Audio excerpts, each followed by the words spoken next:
Hey, everybody, and welcome to Bleav in San Diego Baseball. My name is Alex Miniak, and my co-host, the three-time MLB All-Star Heath Bell, by my side. Heath, I gotta say, if I start fading down the stretch in today's episode, I was cutting some lines for MLB The Show 26, 1,300 of them today, to be exact. So if I'm a little, as we get down the road in this podcast, you'll know why. Well, your voice is going to be tired. My fingers are going to be tired from playing video games. So yeah, well, hey, and that's a good hobby to have. So, by the way, we're new. If you haven't already guessed that, this is our second episode, and we'd love for you, if you're a first-time listener here, to subscribe, follow us on Apple Podcasts, follow us on Spotify, and you can also find us on our webpage at Bleav, BLEAVNSD.com. We put all kinds of fun stuff up there, including fan polls and episodes and pictures and things. If you can't see the video podcast of this, we'll put some stuff up there for you to check out for sure. We got a really busy show here today. I want to start off, before we get down to some of the big happenings in town this week, Comic-Con. One of the things I want to talk about is last weekend in Washington. Slam Diego, is it back? I loved what I saw. I thought you were going to talk about the Coldplay concert because everybody's talking about that. But no, Slam Diego, it seems like it's kind of coming back. I would like it in San Diego a little bit more, but hey, as long as the boys are hitting, grand slams, that'd be great. So it'd be nice to bring the shirts out again. I will definitely say that. Yeah, it would. And, it took 97 games for us to get a Grand Slam this year, so a little bit of a drought in the Slam Diego department. But I got to say, Manny's at bat was a thing of mastery, right? He's down 0-2. He takes a four-seamer high, which was a really tempting pitch, lays off of it, waits for the four-seamer that just slightly comes down into the zone, crushes it. I mean, he's a pro. I mean, we expect that. He's really good, but Bogart's just first pitch. I think he was closing his eyes, but this guy's the last month has been tearing it up. So we gotta love that. And he's even said it too. He's like, I don't know what's going on. I'm trying. Coaches have said he's really hitting the ball well. Schilt has said he's really hitting the ball well. And now we're finally starting to see that pay off for him this season. And it's great to see. He's a great guy to root for. And I love it. I love that he got the second one. So Slam Diego, at least in D.C., is back. Padres take the series 2-1 now in Miami, and then going to the Cardinals, and we'll preview that series coming up later on in Thursday's podcast as well. I want to talk more about Manny Machado. Manny, of course, he hit a couple of milestones already this year. Manny Machado passing 350 home runs in his career, passing 2,000 hits. He's a 7-time All-Star, 2-time Gold Glove winner, one of them platinum. He's won 2 Silver Sluggers. If the writers could vote today, let's say that we don't have to wait until 5 years after retirement or whatever for him to be on the ballot. If they could say, you know what, Manny, you're eligible today, would he, based on his current credentials, be a Hall of Famer?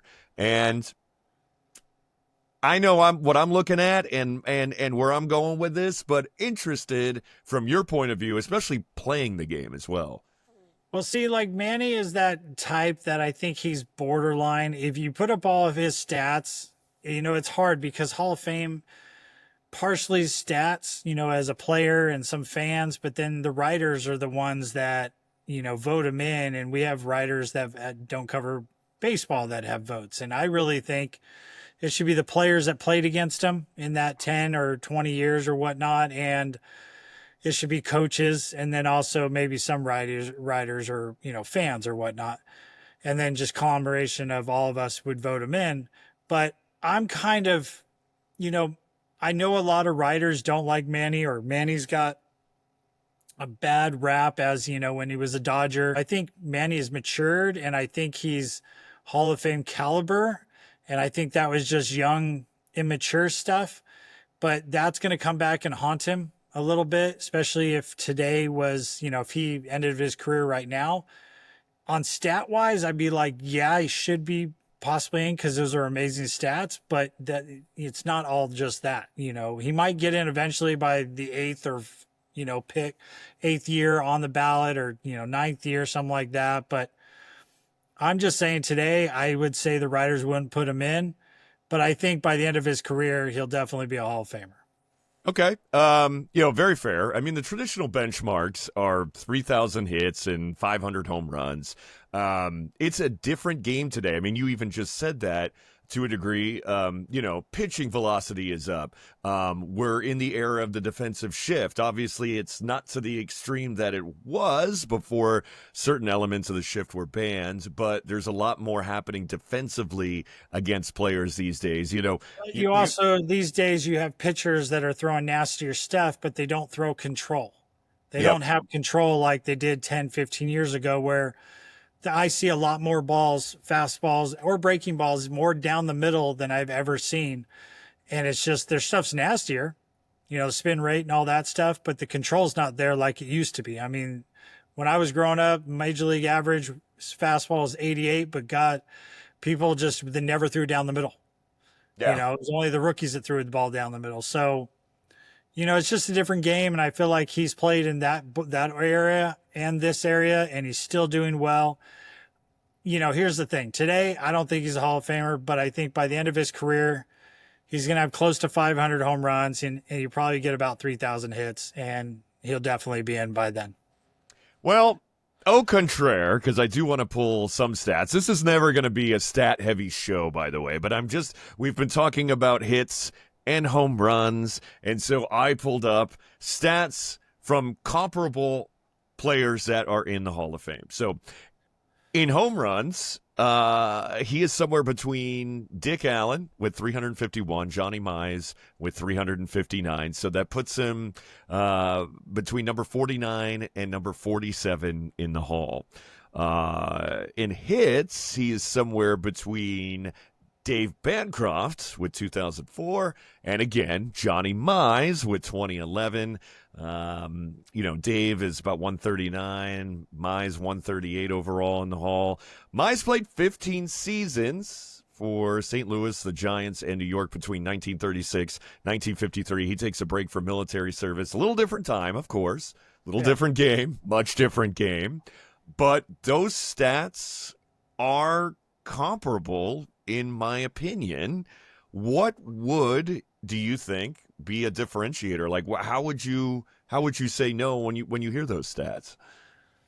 It's just a different time, a different era. I mean, really, it is. I mean, gosh, who just got in a few years ago that the players put in? It was a shortstop from Detroit. Do you remember the 60s and 70s? Oh gosh, what was his name? I wasn't alive in those times. There, no, but he just got. Neither were you.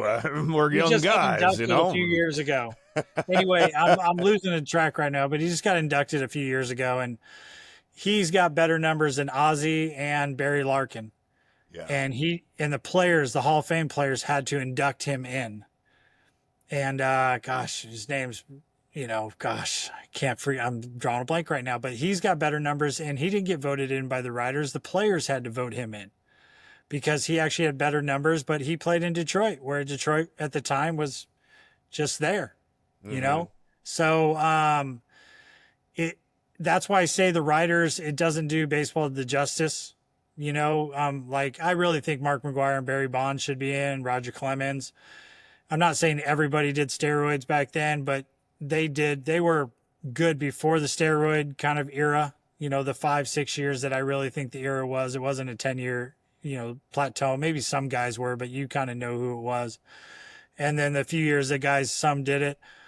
It wasn't like, well, the pitchers were doing it or the hitters, this and that. I just think it's part of the game. I mean, we have Pete Rose is getting inducted to the Hall of Fame, and it was after he passed, because nobody wanted to do it to justify to him. So are we waiting for Barry to, the home run leader, and Mark McGwire was one of the best, and Roger Clemens was one of the best, and we're waiting until they pass?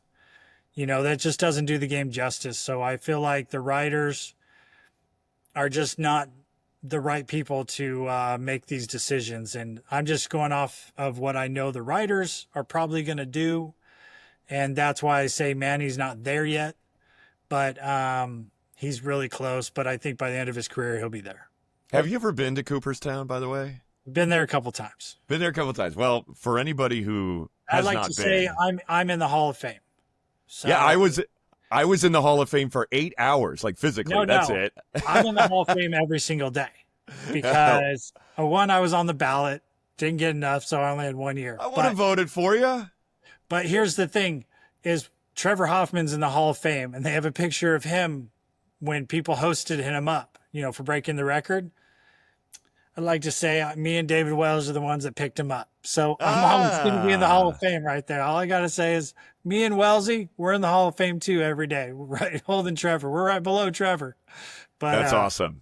So there's that iconic picture of him picking him up when he breaks the record, and we picked him up. So I'm like, at least I'm in the Hall, technically. That is cool. That is cool. That's more than I got right now. I'm hoping maybe someday they put a cover of MLB The Show in there, and maybe I can be in there in a small credit somewhere one of these days. But the Hall, by the way, is in the middle of nowhere. You drive, and there's a blinky There's really light. no place to stay. There's like 1 or 2 hotels. Yeah, and I went the week of Thanksgiving, which is a great time to go because I literally had the hall with the plaques to myself the entire time, which was amazing. I stayed, 10 minutes away. It was snowing all week, so it, even though it was 10 minutes away, it took a half hour to get there. Yeah. But one of the coolest experiences. But, it's so much history in there and so many different eras and so many different stories. And it's a reflection of society that there is no black and white. It's life is a lot of gray.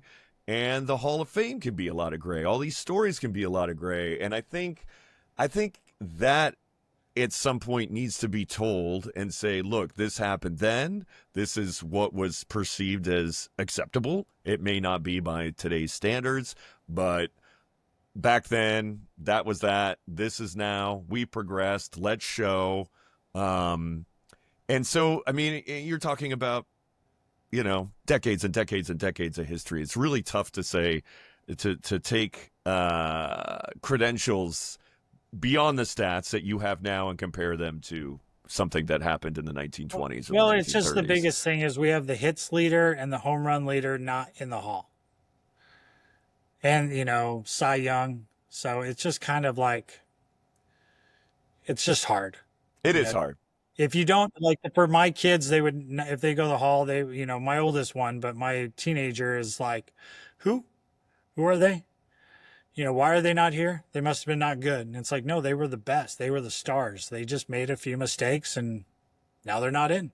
I did see the, and I have a picture of it, the Mark Echo Barry Bonds home run ball, which was branded, so to speak, with the asterisk. I have a picture of that. So it's in the Hall. It's just in the hall before the Hall, in that room with all the memorabilia and stuff. I really think it's the writers and some players are just, I don't want to give the guys satisfaction. It's hard. It's complicated. It's not what you did. It's not how you played. I didn't like him because of satisfaction. It's like, huh? Yeah. So I don't know. I mean, other guys might have other opinions, but that's kind of my opinion. All right. So at the end of the day, you say Manny is going to be in the Hall. Today, no. Okay. Today I say he could go. You say no. You say eventually. We both agree that he's going in at some point wearing a Padre ball cap.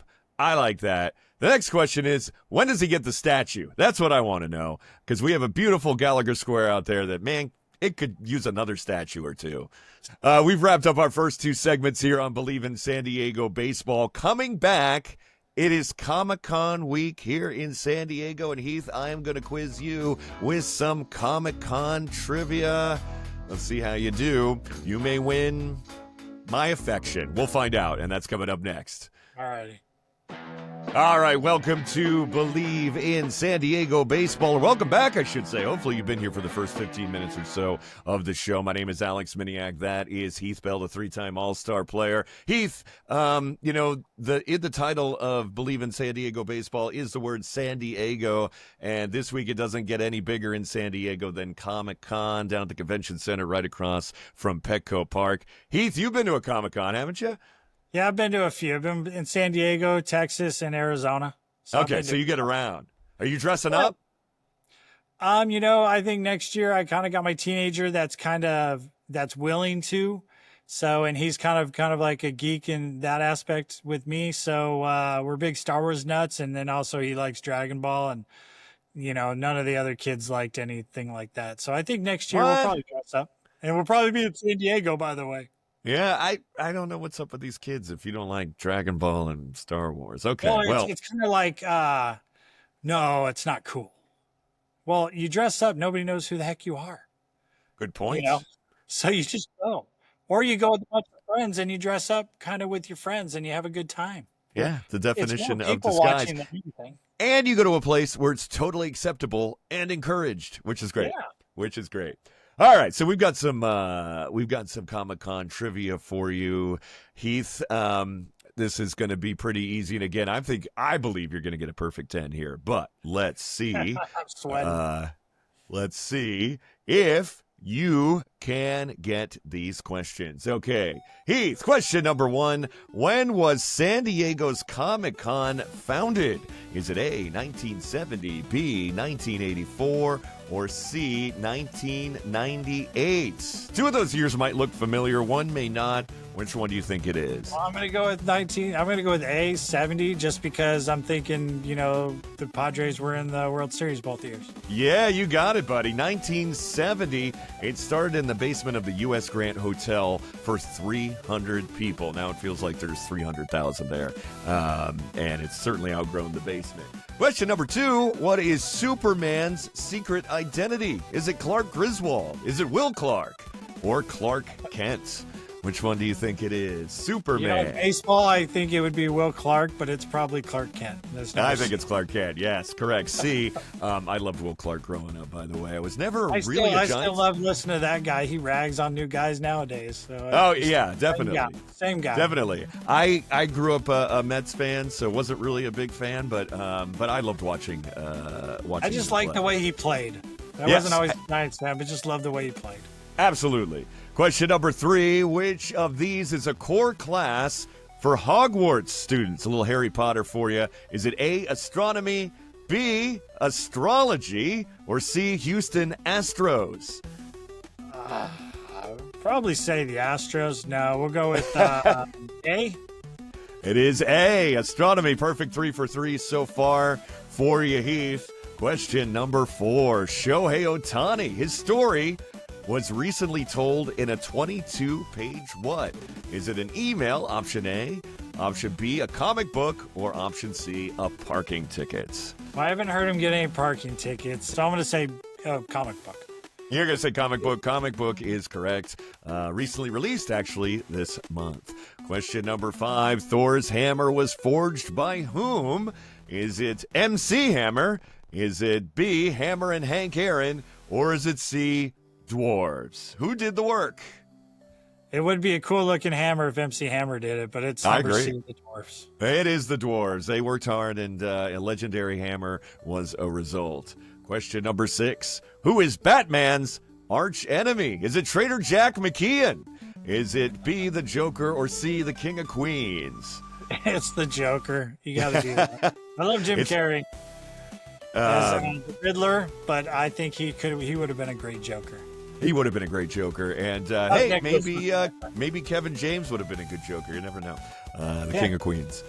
Question 7. In Star Wars, you're going to get this. You already said you were a Star Wars nut. What is the name of Han Solo's ship? Is it A, the Millennium Falcon, B, the Atlanta Falcon, or C, the Tony Hawk? It's A, Millennium Falcon. Of course, none other.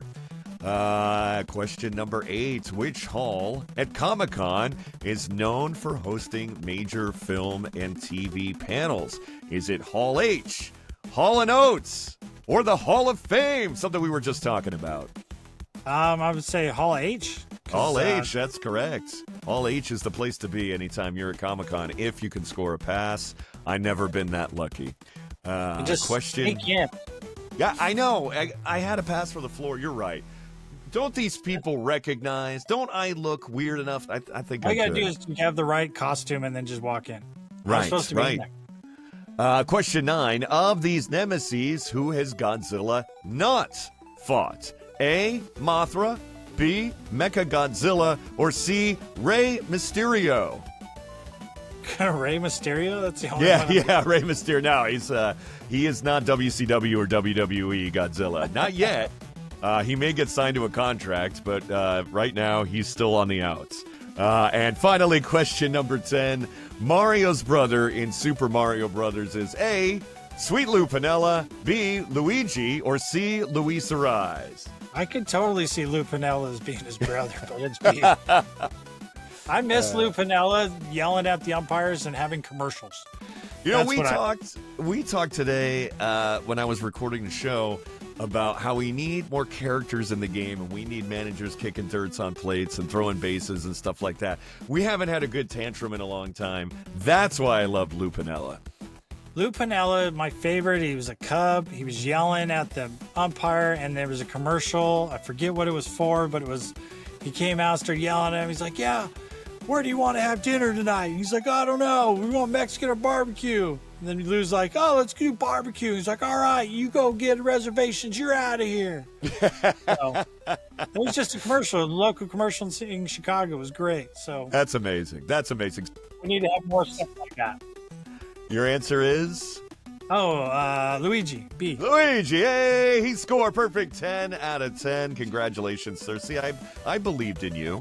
You know your Comic-Con. There was a little too dicey there. You know, like the Hall H was the only one that seemed like a real hall. So, Yeah, that's right, because it was the only one. Well, I mean, I guess the Hall of Fame's a real hall. And Hall & Oates, we need to have him on the podcast, but they probably can't go for that. Oh, that is a dad joke to wrap up this. Hey, coming up when we drop our next episode on Thursday, we're going to talk about my experiences at Comic-Con. I dressed up, and I did it for money. We're going to find out what that was all about next. Again, if you haven't subscribed yet, do so. Follow us on Apple Podcasts. Follow us on Spotify. You can find us on YouTube. And also, you can find us on our website, Bleav in ST. BLEAV in ST.com. For the 3-time All-Star Heath Bell, my name is Alex Miniak, and we'll catch you next time on Bleav in San Diego Baseball. I'm heading to Coldplay.